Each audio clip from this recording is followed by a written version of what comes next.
बोलो सियावर रामचंद्र की जय।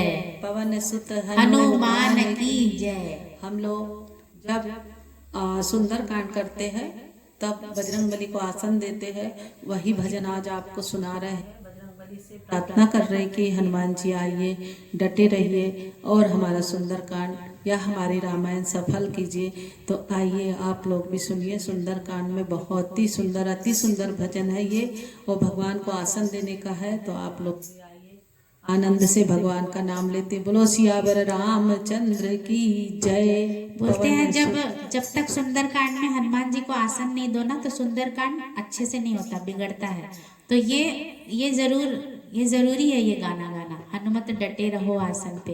तो आप लोग को अच्छा लगेगा, सुनिएगा। बहुत ही मेन है ये सुंदरकांड के लिए। आसन दीजिए, चलिए। सब्सक्राइब किए बिना नहीं जाइएगा। हनुमत डटे रहो आसन पर, जब तक कथा राम की हो। जब तक कथा राम की हो, जब तक कथा राम की हो।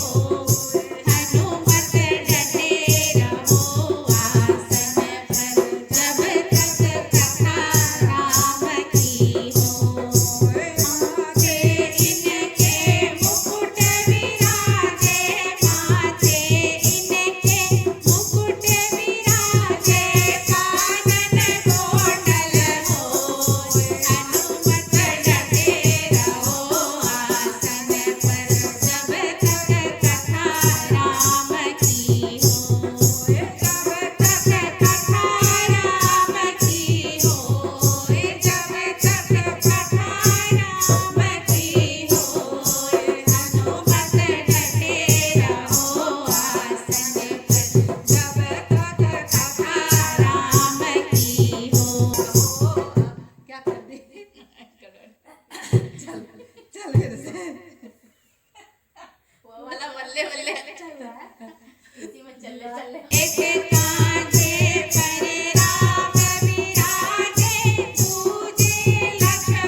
जय, पवन सुत हनुमान की जय। सब्सक्राइब किए बिना नहीं जाना, ठीक है।